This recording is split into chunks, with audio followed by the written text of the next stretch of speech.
Shalom, shalom, peuple de Dieu, et bienvenue à la rhapsodie du lundi 15 novembre 2021. Rhapsodie écrite par le pasteur Chris Oyakilome, et la lecture vous est offerte par les vérités de l'évangile. Le thème d'aujourd'hui est marcher dans l'amour.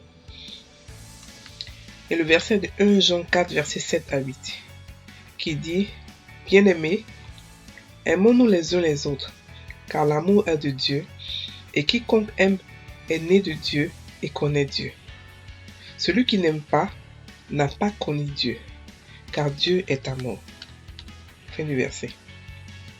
Le pasteur Christ nous dit: l'apôtre Jean donne un résumé de la révélation de la doctrine paulienne dans 1 Jean 4, verset 16. Il dit: et nous avons connu l'amour que Dieu a pour nous, et nous y avons cru. Dieu est amour, et celui qui demeure dans l'amour demeure en Dieu, et Dieu demeure en lui. Alléluia. Donc le fait que vous soyez en Christ, et Christ en vous, veut dire que son amour est perçu en vous et exprimé à travers vous. Dieu est amour, et comme ses enfants, nous devons aimer comme Christ nous a aimés. La Bible dit dans Éphésiens 5, versets 1 à 2, la version amplifiée: c'est pourquoi soyez des imitateurs de Dieu. Copiez-le et suivez son exemple.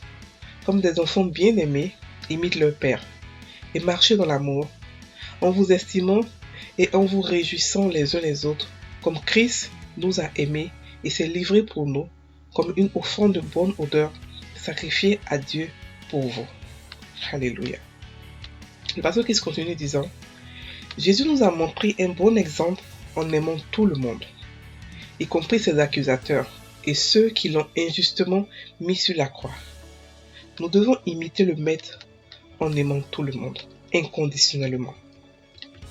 L'amour fait en sorte que vous vous donnez vous-même aux autres sans penser à ce que vous obtiendrez en retour.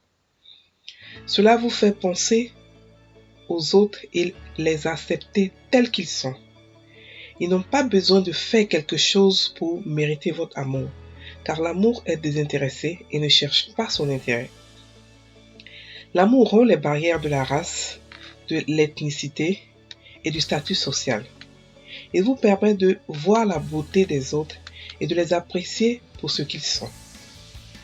La nouvelle créature en Christ est née de nouveau, à l'image de Dieu, Colossiens 3, verset 10, et est imprégnée de la capacité divine pour exprimer l'amour divin.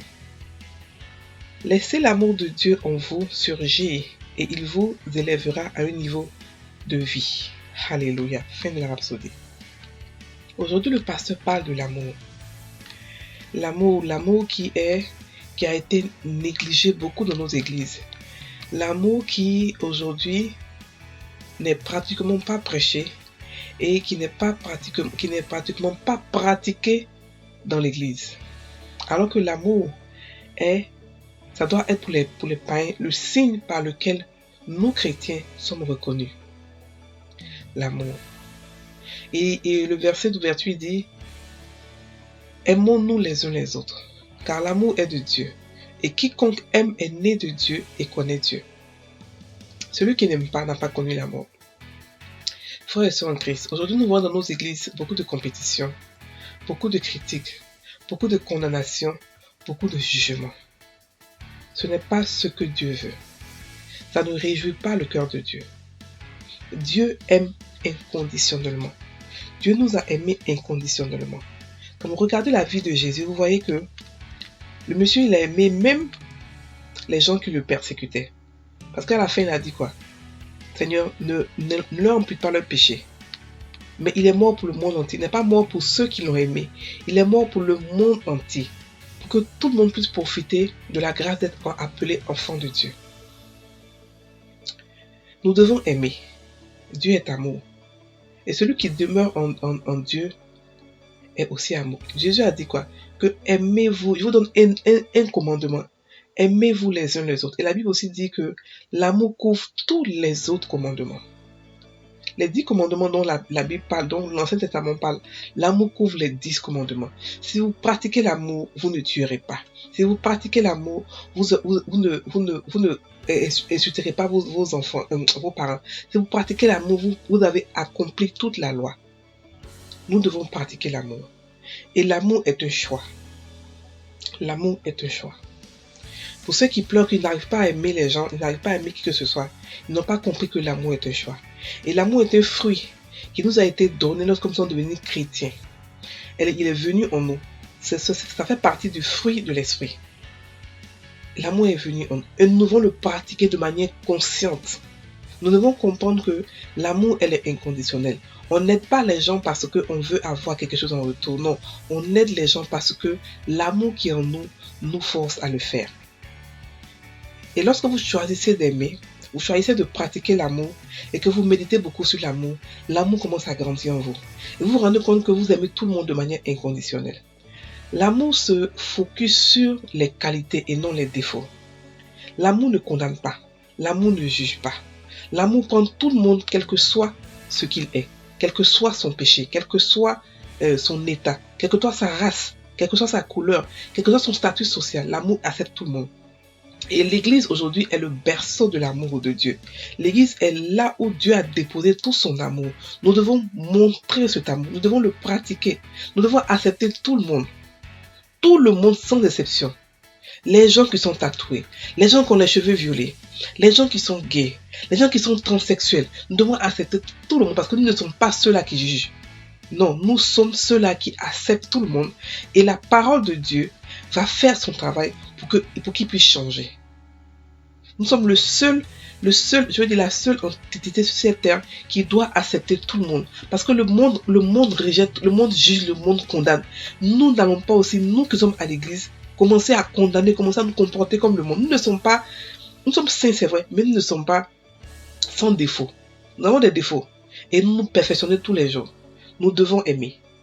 Nous devons décider d'aimer et ne pas juger le frère ou la sœur qui est tombé et qui a eu un enfant hors mariage. Et ne pas juger le pasteur qui a eu des soucis, qui a peut-être trompé sa femme. Non, ne pas le juger, ne pas le condamner. Mais au contraire, le couvrir et prier pour lui. Prier pour lui. Le péché d'après l'Église, le soi-disant péché, comme s'il y avait un seul péché, c'était l'acte sexuel. Alors qu'il y a plusieurs péchés. Le péché sexuel ne peut pas être appelé le péché. C'est un péché parmi tant d'autres. C'est un péché. Lorsqu'on entend un chrétien dire il a péché, il est dans le péché, c'est qu'il est dans le sexe. Comme si le sexe était le péché capital. C'est-à-dire que avec ça, il n'y a pas de chrétienté. Avec ça, c'est faux. Et beaucoup de gens ont été rejetés comme ça dans l'église parce qu'ils sont tombés. Et l'église les a condamnés. Eux aussi se sont condamnés. Ils ont perdu leur intimité avec Dieu. Ce n'est pas normal. Dieu ne veut qu'aucun de nous ne perde son intimité avec lui. La Bible dit que, donc, Dieu veut que tout le monde entier soit sauvé. Donc, à plus forte raison, ceux qui sont déjà venus, qui ont goûté notre intimité avec Dieu et qui sont repartis à cause des jugements et des condamnations. L'église doit se repentir sur ce côté de l'amour-là. Nous devons comprendre que Dieu nous a aimés et nous aussi, nous devons aimer les gens inconditionnellement. Avec tous nos défauts que nous avons, Dieu nous a aimés. Avec tous nos manquements, il nous a aimés. Il a donné son fils. Il n'a pas regardé en retour ce que nous allons nous donner. Il a vu plutôt l'amour. L'amour est comme une mère. Une mère aime ses enfants ou un père aime ses enfants de manière inconditionnelle. Il n'aime pas ses enfants parce que demain ses enfants vont l'aider. Non, il l'aime parce qu'il veut voir ses enfants heureux. C'est comme ça que nous devons aimer nos frères et sœurs. Nous devons nous couvrir. Si un pasteur a fait une faute, ne partagez pas la vidéo. Ne partagez pas pour commencer à critiquer, pour vous moquer. Qu'est-ce que vous savez que ce que le pasteur a fait? On s'en fout de ça. C'est pas vous qui l'avez envoyé. C'est pas nous qui l'avons envoyé. C'est Dieu qui l'a envoyé. Et Dieu qui l'a envoyé sait pourquoi est-ce qu'il est tombé et comment est-ce qu'il est tombé. Nous devons nous aimer les uns les autres. Celui qui n'aime pas n'est pas un enfant de Dieu. Celui qui n'aime pas n'est pas un enfant de Dieu. Parce qu'il a dit que Dieu est amour et que celui qui demeure dans l'amour demeure en Dieu et Dieu demeure en lui. Et l'amour nous permet de pouvoir conserver notre santé. L'amour nous fait qu'on pratique la santé divine. Il a dit, 1 Jean 4, verset 7 à 8 dit quoi? Celui qui n'aime pas n'a pas connu Dieu. Parce que Dieu est amour. Le nom de Dieu, l'ultime nom de Dieu, c'est amour. Donc celui qui n'aime pas, qui ne pratique pas l'amour, n'a pas connu de Dieu, n'a pas connu Dieu. Je veux d'abord vous faire comprendre que Tout chrétien a l'amour en lui. Un chrétien qui n'a pas l'amour n'est pas né de nouveau. Un chrétien qui est né de nouveau, automatiquement, il a reçu une portion de l'amour qu'il doit faire grandir lui-même consciemment en pratiquant l'amour, en décidant d'aimer. Et lorsque nous nous aimons, c'est pas pour ceux qui sont en face, mais c'est pour nous-mêmes aussi. Ça nous fait aussi du bien. Ça fait que dans notre vie, on a la paix, on a la joie et Dieu peut travailler facilement. Et ça fait aussi qu'on a la santé divine. La santé divine aussi passe par l'amour. Nous devons aimer, frères et sœurs. Arrêtons de condamner. Non, Dieu n'aime pas ça. Arrêtons de condamner. Dieu est amour. Dieu est amour. Nous allons maintenant prendre la prière. Cher Père, je te remercie pour la révélation de ton amour dans mon esprit. Et pour la capacité d'exprimer et de manifester ton amour aux autres. L'amour est la plus grande puissance de l'univers. Et cet amour rayonne à travers moi aujourd'hui. Vers tous ceux qui sont dans mon monde. Merci pour ta gloire dans ma vie, au nom de Jésus. Amen. Frères et sœurs en Christ, passez une très bonne journée. Soyez bénis.